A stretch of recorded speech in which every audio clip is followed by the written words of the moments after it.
Available.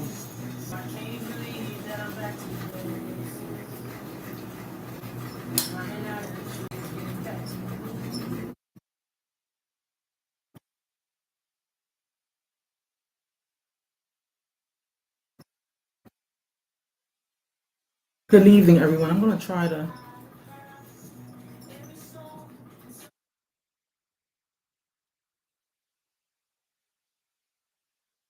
tag her.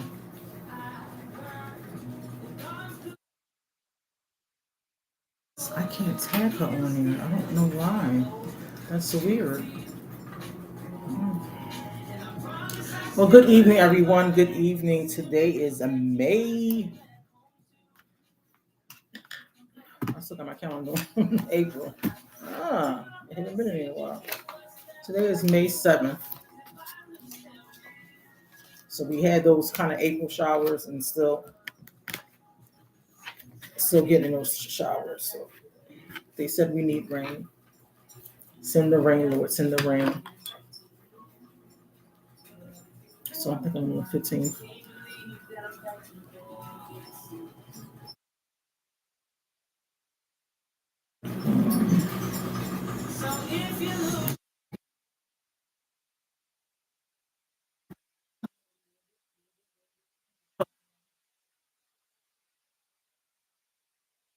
Um,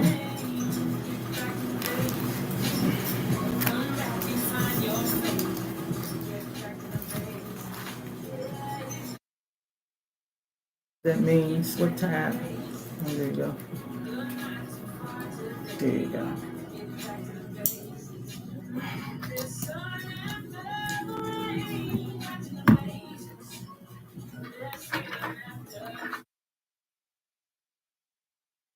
It's off, right? And it's not off. Why is it not off? Good evening, everyone. Good evening.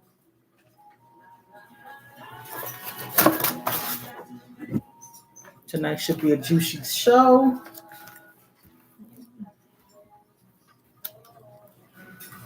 Some interaction. Just waiting a little bit for people to join. Join.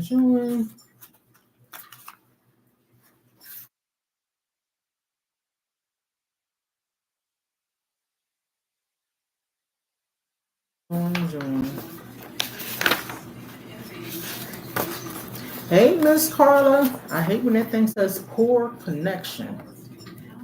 I don't want to have a poor connection. What's going on, Miss Carla? I know I was supposed to call you yesterday. Me, what happened to me yesterday? Kind of embarrassed to say. I was working out. Yes, yesterday, Tuesday. I was working out downstairs Tuesday, and I pulled something. I mean, I pulled that thing hard. Um, and every time I moved to the right, it was like a jolt of pain up my body. I went to work, sat down, took my walk around the building, which I should have did. I didn't take the walk up the steps going to the parking lot. I rode the elevator. And when I came home and sat, I couldn't sit. I had to get right in the bed. I could not sit on my tush. I took some pain pills, some Motrin. Last night I took one this morning and I did not go downstairs, run on the treadmill, walk on the treadmill, lift anything. So it's still sore. I got my brace on, which I should have had the brace on yesterday when I wasn't lifting anything. I think I was doing some Russian twist. I don't remember, but I know whatever it was on this side tore my body apart. And I listen to my body now. I know I'm not old. If my daddy was still here, he'd say I'm still marinating. I'm not even seasoned yet. I'm still marinating. But my body yesterday said, Kimble, and I listened and said, So that's why I didn't call my love. I went to sheep. I went to sheep. I had to. Okay, people. Okay. It is 8:38. I need to make sure I'm off here by 9:30. So I'm going to put my little timer on, my little smart timer. Um,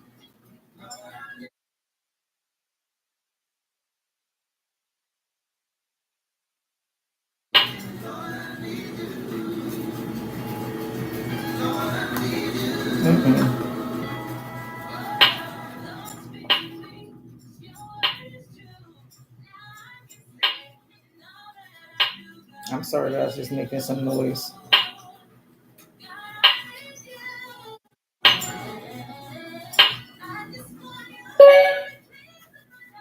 Says go. Let's go. So good evening. Last Wednesday, I was not on. I was in North Carolina. Give a shout out to my girl Mia Schubert. She graduated with her bachelor's from St. Johnson's University. I was down there with my girl and her peoples, giving her flowers. I love that girl so much. She's grown so much. She shows that my life skill program works from teenager to adult. Mia, I love you. I will be coming down there to visit again, and I'll see you when you get to Philly. So I went down to see my little big sister get walk that line for the graduation for her bachelor's, and you see the smile on my face. I'm so proud of her. Shout out to Miss Rivera if you see me up here, and to her family for welcoming me in and letting me be amongst you guys celebrating a very memorable moment. I'm going to post pictures as soon as I get the A-OK from her, because you know it's my girl, and I want to. She's a beautiful girl, beautiful girl, beautiful girl. But this is this little thing right here, my diamond. My diamond. I trust her. I honor her. She is a very beautiful young lady, and I'm glad to be a part of her life.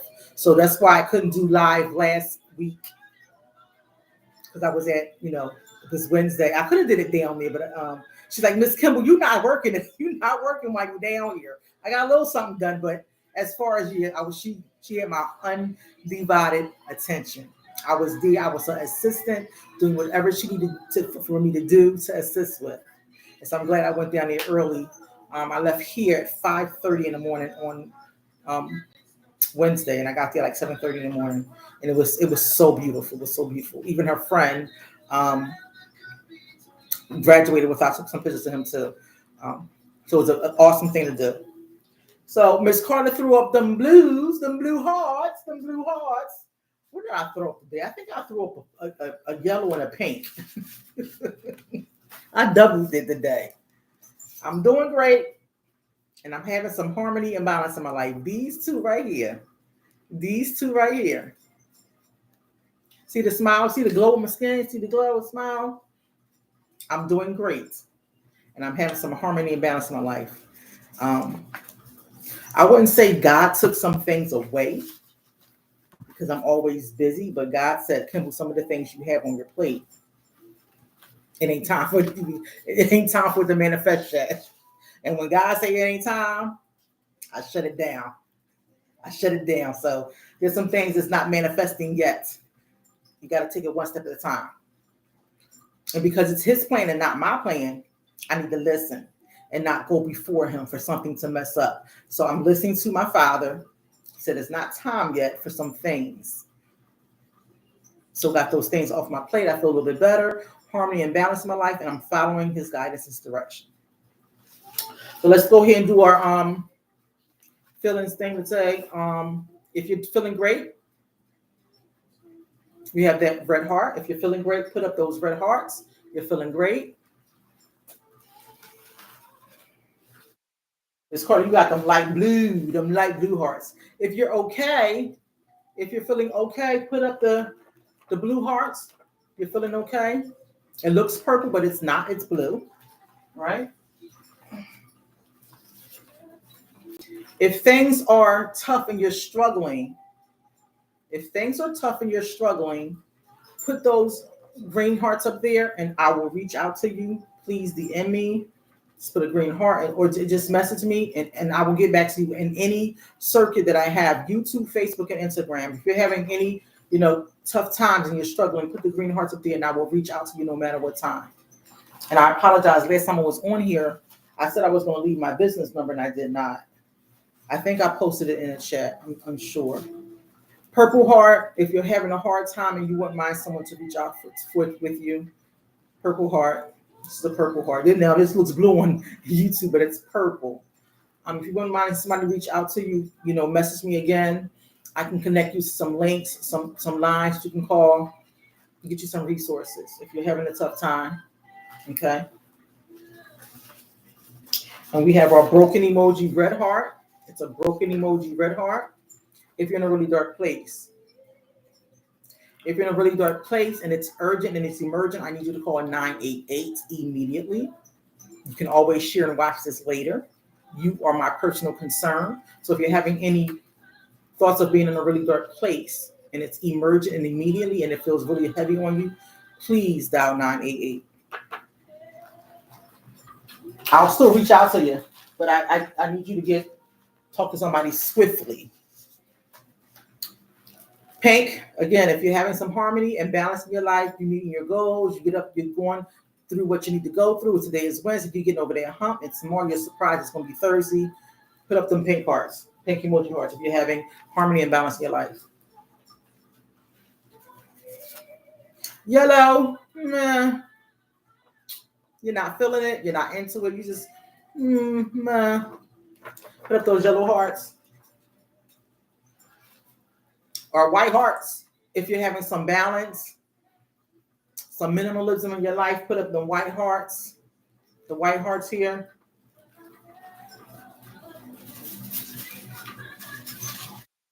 Or orange hearts, if you're feeling optimistic and uplifting.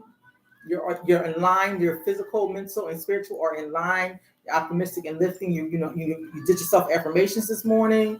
You got through. Throw up them orange emoji hearts. The gray emoji hearts, if you're cool and self-restraint. The gray emoji hearts, if you're cool and self-restraint. Like, I'm cool. I ain't letting them bother me. I have control over these things. And the things that I can't control, you're letting them slide off your back. Put those gray emoji hearts up there. Miss Carter, is this you right now? Them light blue emoji hearts. Relax and friendly. Relax and friendly. Relax and friendly. Throw some light blue emoji hearts. I always laugh when I see these two. they go together so frequently, and I gotta get this one to stop bending. I don't know how to do that. But if you were having a day like this, it's our emoji. Everybody know what this emoji is. If you were having a day like this, throw up them brown emoji hearts. Let's talk about it. The day was funky. Does it still smell funky? Is it still this? It shouldn't still be this because you sort of let that go or removed it, right? This, it's funky. You should have let it go and removed it. So, but if you're still having that type of day, let's talk about it. Let's talk about it. And our last emoji heart, if you're having any anger or any sadness, hit me up in the comments. We'll talk about it. You don't have to get too into depth with it. Just let me know what's going on, and we'll try to power or problem solve with you. So throw those black emoji hearts up if you're having any anger and sadness. Anger and sadness. Again, guys, these are some awesome tools to have. Just get some construction paper. Follow my little rubric back there with the hearts connecting to the filling. And you can help your kids out when they're feeling kind of, and they can't identify with this. So this works well. And I handed these. I might make some for my next talking engagement, because I went to the 18th annual faith-based conference this year that my job throws every year, DBHIDS, and it was awesome. I was a presenter this year. Shout out to my sister girl, Jay Garrell. She came. She supported me. She even videotaped a little bit of things. Thank you so much. She was the person that told me, Kimble, won't you go put your proposal in for that? And I'm like, I don't think so. I talk. I go to churches. I do this thing. And I was like, I don't think so. This is more on a bigger scale. And it was a hit. But with the feelings chart, everybody was looking at each other like, I'm like, how do you guys feel? So maybe I can have those, make a little. I still got to like construction paper and have those, put them into kits. So I can put them on tables so people can grab them. Good idea, Kimble. Good idea. Now today's topic is truth or dare. Struggling with core beliefs. Truth or dare. And the reason why I call this truth or dare is because when you having core beliefs and you're struggling with them, it's either the truth or your mind is telling you to dare yourself to go through with what you're thinking and making it an absolute truth. And it doesn't work that way. It's either you're checking for the facts and make sure this thing is true, that you're having those thoughts in your mind, or your mind is trying to convince you that those things are true in your mind and you're struggling with that. Right? But before I get started, hey, look at that shirt. Look at that shirt. Mental health cannot wait. It can't wait, guys. It's out in the open now. I even got the little green earrings on. May is Mental Health Awareness Month. May is Mental Health Awareness Month. I love and I give people the NAMI's information all the time. NAMI is a National Alliance of Mental Health Illness. They have great Zoom meetings on Zoom. I'm going to put that information in the chat after this. And then also some events that you can get involved in for Mental Health Awareness Month. Now, this thing started with NAMI. They had this thing to take action, to raise your voice, to have change and conversations around mental health. And they've been doing it since 1949. They've been doing this since 1949. They wanted to, address the challenges that many people, millions of people, it says here, of Americans live with mental health conditions. Millions of people in America deal with mental health conditions, right? Let me just show you. I think that's NAMI's emblem. That's their emblem.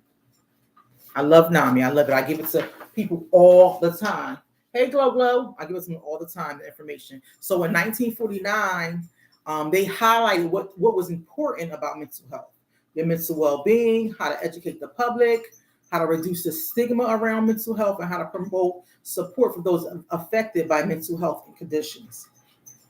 GBH was at the Crocs. And oh, wow, today, and someone named Kim knew you. Oh, yes, Kimberly, a girl, honey. Listen, I don't know if she's seen me before, but we do our thing online. That thing online. You had everything about me, and she shared. Good. Listen, I'm ready, Miss Carla. When them ladies want me to come down there, I'll tone it down just a little bit. I'll tone it down. I know my audience. So NAMI has been doing this thing since 1949, just trying to highlight the importance of your mental health well-being, period. Still need a little bit more work with society, and sometimes you still need a little bit more work with organizations, trying to get those programs correctly, get the right funding, get the right staff in there, and try to teach your staff or treat your staff correctly, because we're human and we're trying to help people out with any mental health conditions, illnesses, and crisis, but we also have those things ourselves, right? So each year, individuals and organizations, they come together to raise awareness and advocate for better mental health care and resources. So you might see me post something on my social media pages. We're green. I have already changed my profile pictures on there. So for mental health awareness, they want you to make sure you're aware of it, that you can accept it, and have action. What are you going to do? What are you going to do to make sure mental health is being portrayed in a positive way? What are you going to do if you find someone on the street and they need help? What are you going to do if you're needing help, right?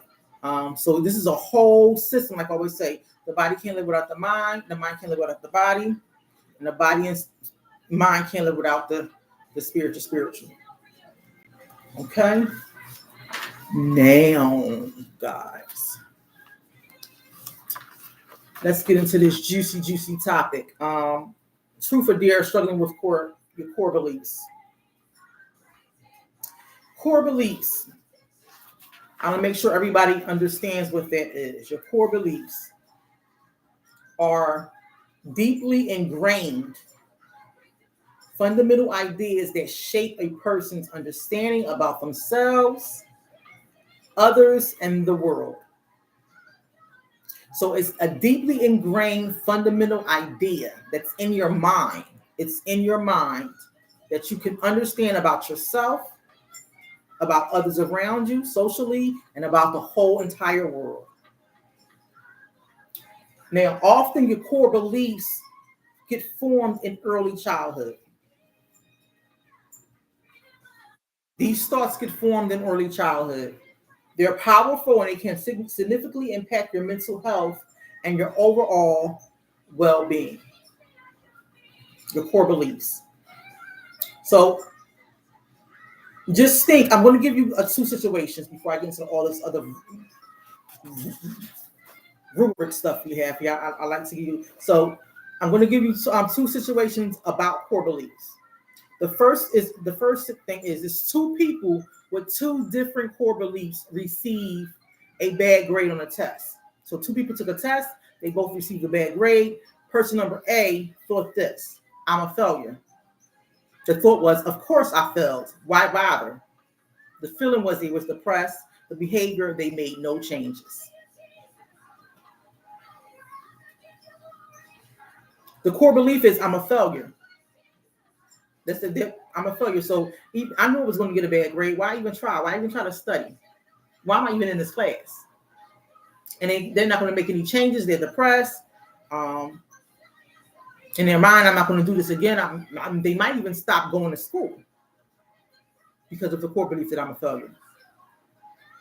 Person number B said, I'm perfectly capable when I give my best efforts. It's common harmful core beliefs. I thought I did poorly because I didn't prepare.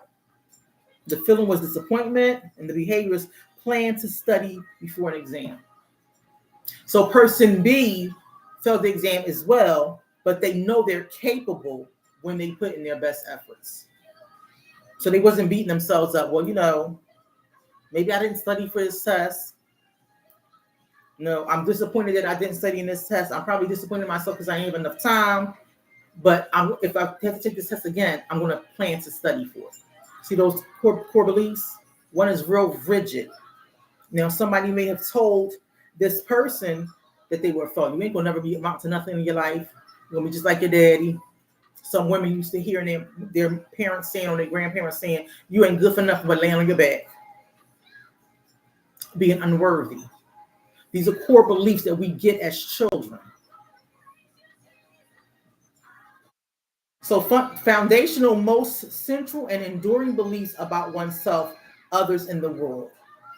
The central thoughts in your mind about yourself, the world, and others. And these beliefs come so quickly. It's a subconscious thing. It comes so quickly. Unconsciously, it operates at a subconscious, what I just said, level. Individuals may not even be fully aware of their influences on their lives. So if you had a lot of, and like I did growing up, my grandmother gossiped a lot. She gossiped a lot. And we would come in, I would come into the house. This is just my experience with grandma.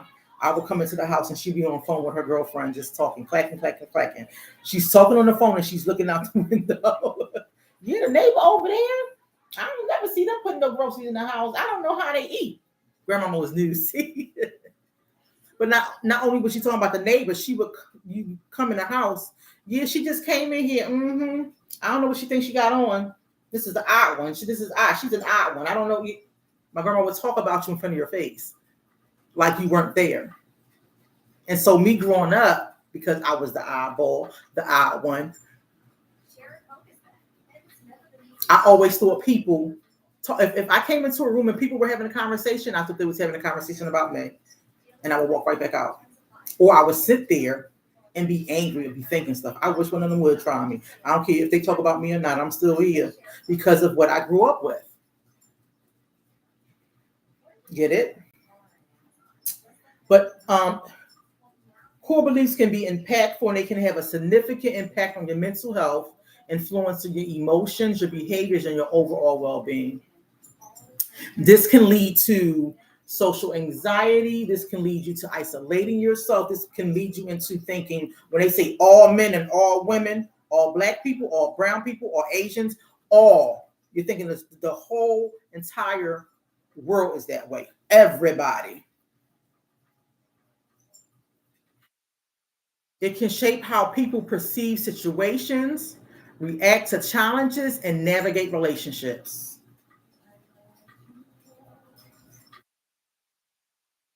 Perceive situations and how to react to challenges and navigate relationships. So the word popped out in my head, perceive. That word just popped out. Perceive means understanding, a sense to become aware of or through the senses, and especially through sight. So perceive means you're looking at something, you're seeing something only through your eyes. And if somebody else says, nah, it ain't what I see, you're not believing them because you're seeing it only through your eyes. And that takes us to the word perception. Perception is gathering, seeing, and you're receiving it from your brain.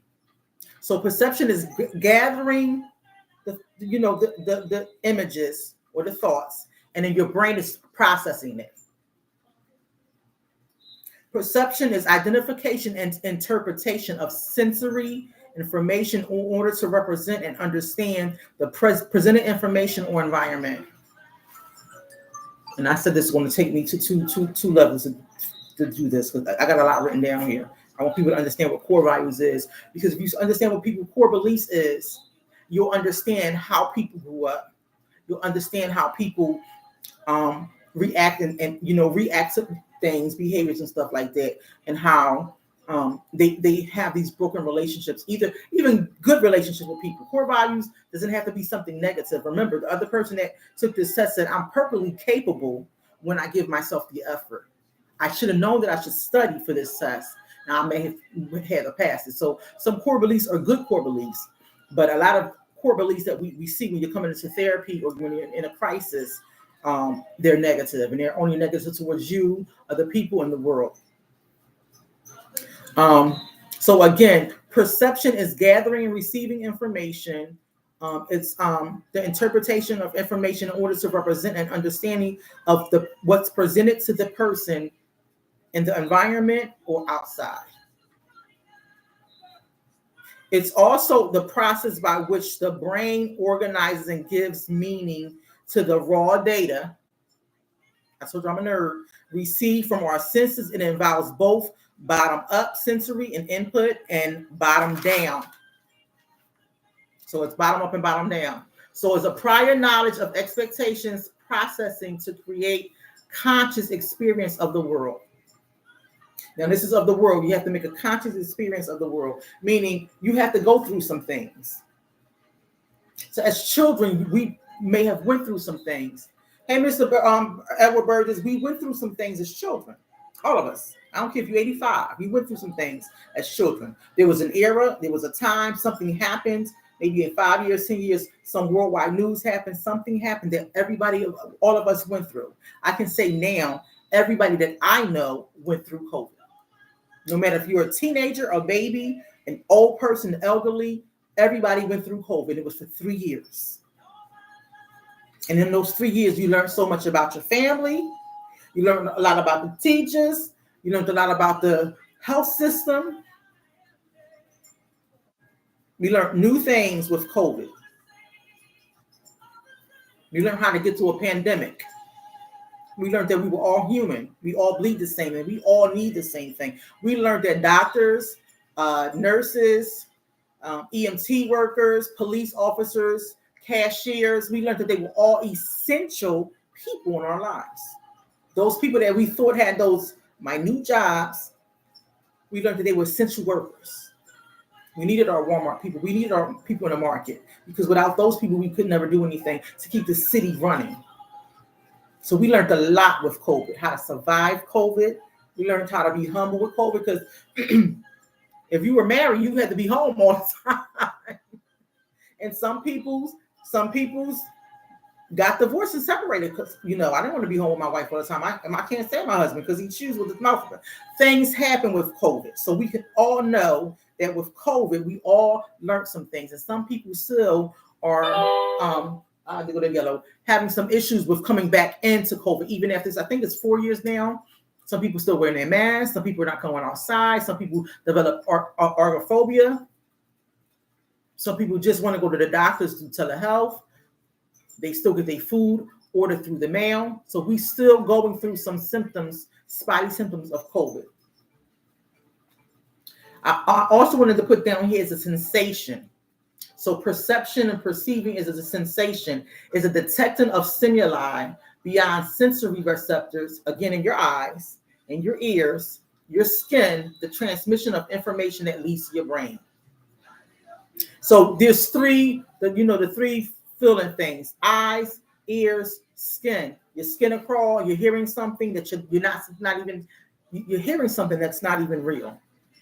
Oh, they talking about me. I wonder what they talking about. Your mind saying, yeah, girl, they just talking about you. They know something from your past. Somebody told them something that was irrelevant. And then in your eyes, you got that stare. They say the eyes is the window to the soul.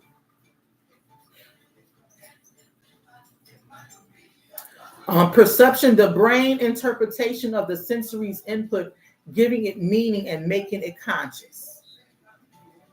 So again, you walk into a room and some people are chatting and then they be quiet and you look at them like, is anything wrong? Not anything wrong. How you doing? I'm fine. Well, you're just talking about me. And they looking at you like, no, we were just discussing, what was on the radio or the news. Nah, why you got quiet since I came in the room? Eyes, ears, and skin. Something, your skin stand, your hair stand up on your arms. You feel a cold shiver down your back.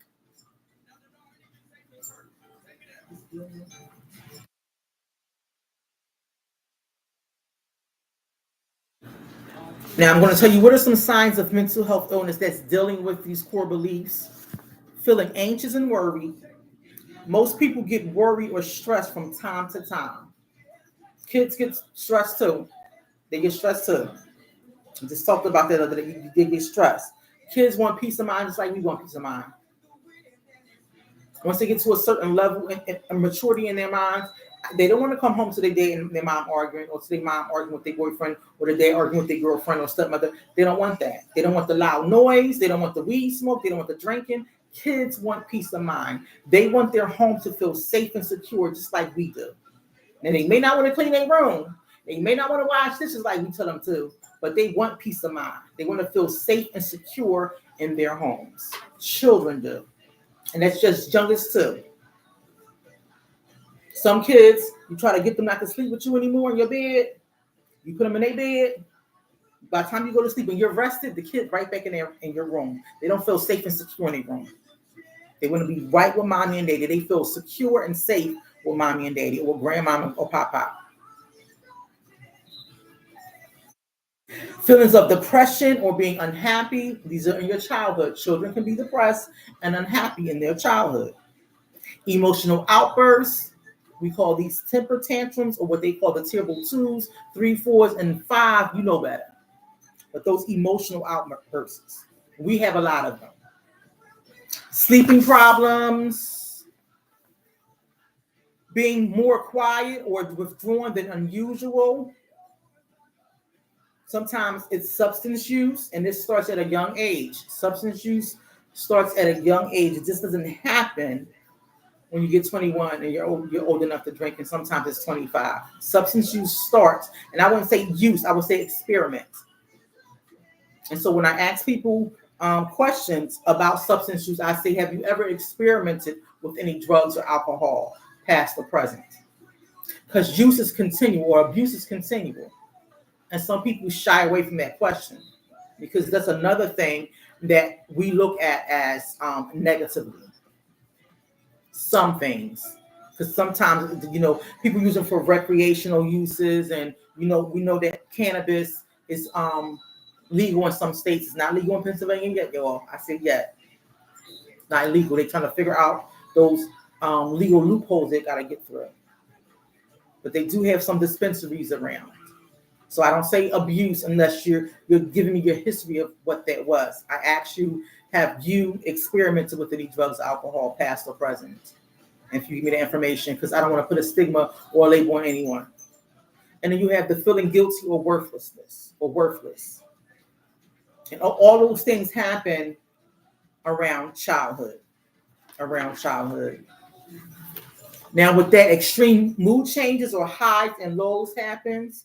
There's withdrawal from friends and activities, significant tiredness, low energy or problems sleeping, difficulty falling asleep and staying asleep, detachment from reality. You can have delusions, paranoia, and hallucinations. This is all with your core beliefs. Again, what you see, what you hear, and what you feel.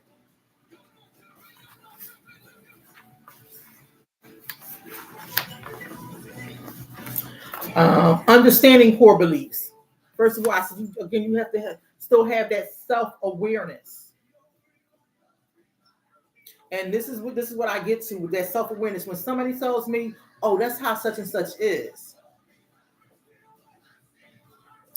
I'm like, oh, that's how they is? That's how y'all enabled them to be.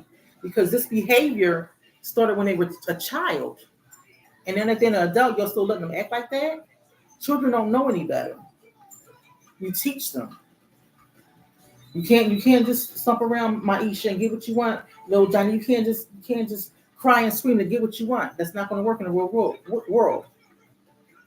And if you're a mom that's so passive and you don't say anything, Maisha and little Johnny going to do that all the time.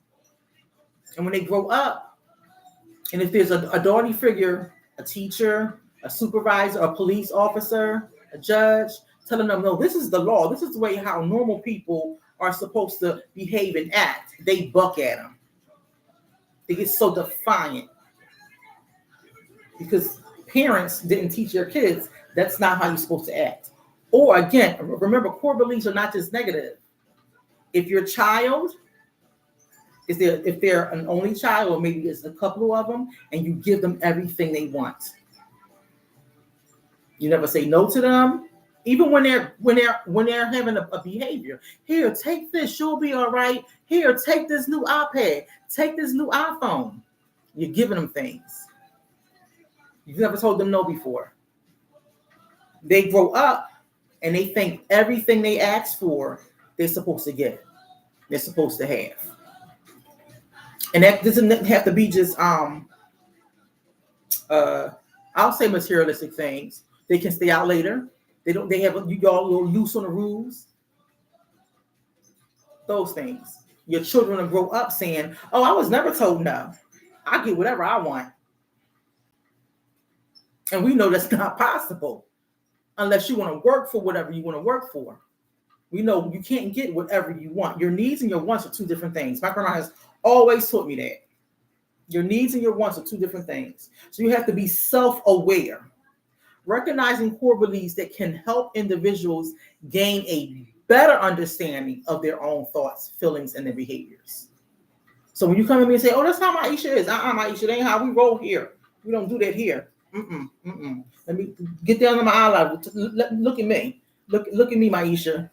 You can't cry and throw a tantrum because, first of all, I can't understand you. I don't know what's going on. Are you hurting? What, do you need something to drink? Are you hungry? No, I just want that doll. But you can't have that doll. She costs too much money. You have to let them be self-aware that the behaviors and the emotions that they're going through, it's not going to work in the real world. You can't put up with that. You can't go to your supervisor and scream and yell, I hate working on the weekends. I'm not coming in here on the weekend. And you don't come in on the weekend, you fired.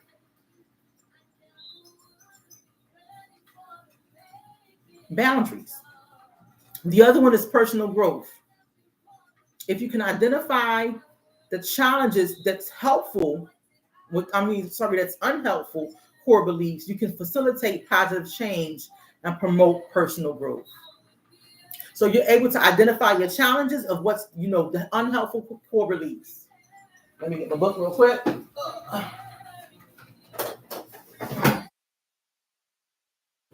I have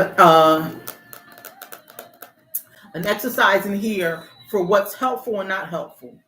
I'll try to get to it real quick. This is my healing journal.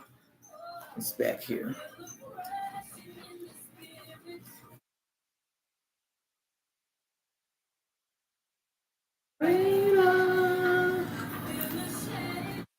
Yeah, that's acceptance acquaintances.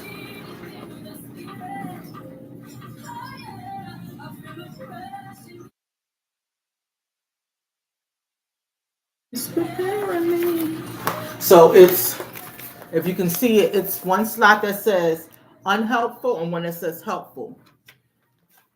And the it says when emotional pain or recalling trauma or stressful memories are still profound, you never know when God's going to turn your page. Think about how you have been coping with what has helped you and what hasn't helped you, and let's categorize those things. So helpful and unhelpful. If you're going to grow personally for yourself, you have to understand that there's some challenges in your life.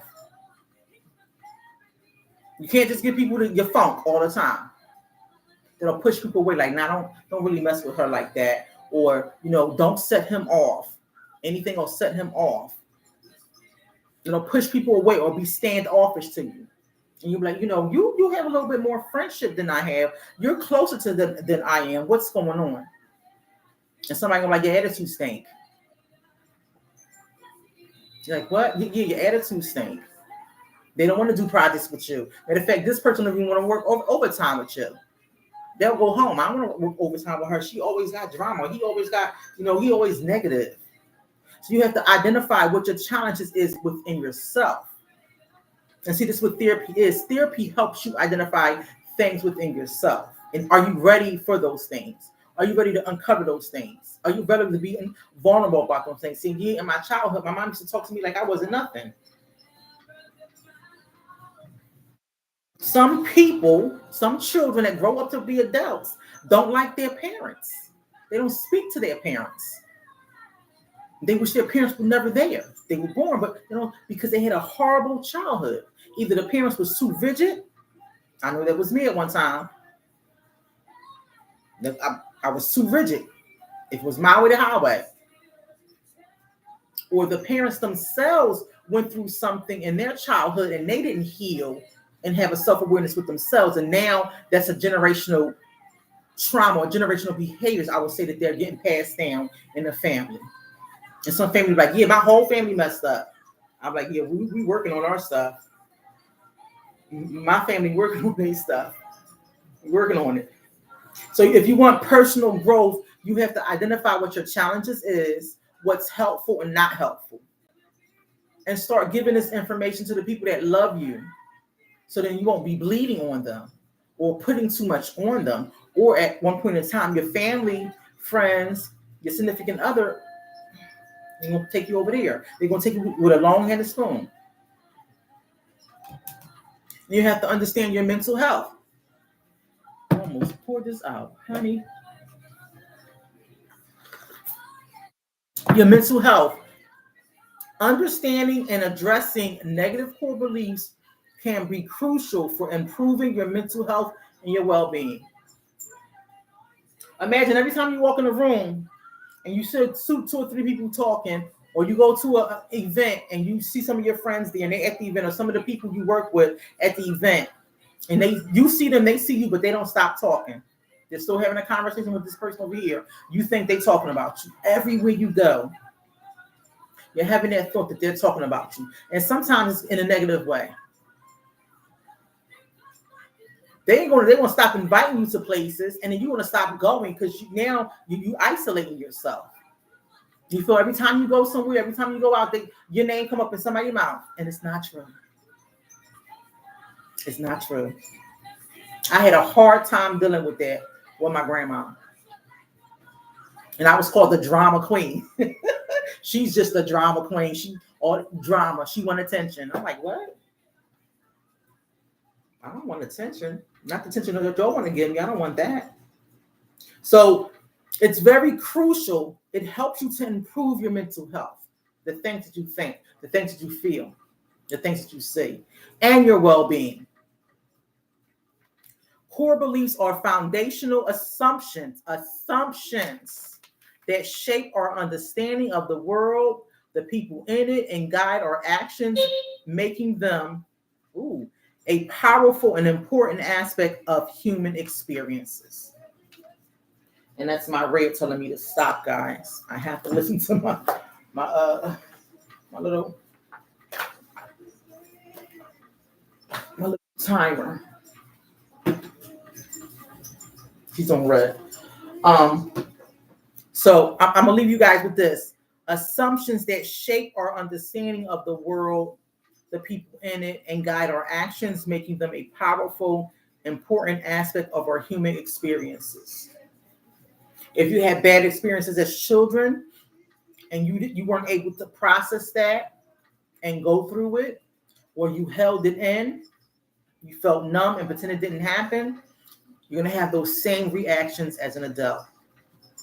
You're going to have those same reactions as an adult. And that's what I'm trying to configure here. Whatever happens in your childhood, if it wasn't processed, if you didn't talk about it, if you were not able to talk about it, if you just push those things down, it still can come out as an adult in different aspects of things. So I'll be reading, I'll be talking about, this is going to be a two-part thing. Core beliefs, some cognitive behavior therapy. I love the 3 C's: catch, check, and change. So some things that you can do with your core beliefs. I'll give you some positive core beliefs, and I'm going to give you some links. I might have to take a picture of worksheets so you can have those catch, change. This is a new one for me. Catch, check, and change those thoughts. So having a self-awareness of it, wanting to have personal growth, and wanting to make sure your mental health and well-being is all together. Again, the mind, the body, the soul. Self-awareness, personal growth, and then your well-being. I will pick this back up next Wednesday, which is going to be the 15th. I also missed a segment in April. April was Sexual Assault Awareness Month. I didn't have a chance to talk about that. I'm going to get some new stats on that. There's some new things that's been happening around sexual assault awareness. Right now we have, my goodness, Smokey Robinson. He's on the news. He has 4 or 5 of his past employees saying that he sexually assaulted them and he raped them. So this thing still goes on. It still goes on. And these women are saying, if you ask them why they bring it up now, because some of these things happened 4, 5, 6 years ago. These women were scared to be deported. Now, in cases that happen like this, you are always supposed to believe the accuser. And that's with anything. You're innocent until you're proved guilty. But this is just so, these things need to change. Sexual assault, the person that's accusing you have to prove it. How stupid is that? I gotta prove my crime. I have to prove my crime. Do I have to prove that this person sexually assaulted me? This person raped me. This person took advantage of me. So I'll be talking about some of that half next week about sexual assault awareness, giving you some stats on it. Like I said, there's been some things happening that's been positive. There have been some things that's been jumping off still with the sex trafficking. We had a sex trafficking ring here in Philadelphia, and that wasn't too far from where I'm residing at, where I live at. So things have been going. We have been having some positive things with it, but we still have those old laws and old rules that needs to be funneled through. And just like with mental health is not where it was 15, 20 years ago. Yes, it still needs a lot of work. Yes, we still need to advocate for the people. I think the 302 process is still crappy. That's an involuntary inpatient treatment. 302. Involuntary meaning you know you have something going on, you went to see the doctor, and you might want to stay inpatient on your own, so you're signing yourself in. 302 is your rights are taken away for at least 72 hours. I tell people everywhere I go, sometimes that policy or that law, it gets used by the members of the family or the caretaker or the rep payee. It gets abused. The 302 system gets abused oftentimes, and they're trying to look into that. But some things are changing with mental health all around. So, guys, I'm going to say I bid you adieu because I want to make sure I'm on the prayer line tonight with my sister Stephanie Love God. I will say that I'm going to be trying Miss Carla or anybody else that's interested to do another sneaker ball this year. I'm going to try to do another sneaker ball this year. I have a venue already. Zen, I have a venue already, right? So I'm going to try to do it. I'm going to try to figure out.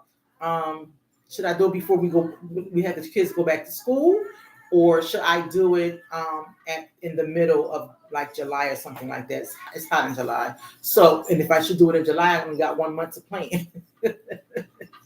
You know, I'll be on fire when I'm last minute stuff. But God said stop doing that. That stresses you out. So if anybody, even though you be on fire, you're able to get those things done and it makes your heart pump, don't procrastinate. God's saying don't do that. Don't procrastinate. He wants you to be willing, ready, and able. Right? So if God wants you to be willing, ready, and able, it means everything that you want to do, don't procrastinate on it because it's something that God's asking you to do. So guys, I see you later. Again, if you want to go on the prayer line tonight, hit up Revival Christian Church. Stephanie Love God's going to be on the prayer line tonight. I bid you to be safe, be happy, and love on yourselves. All right, guys.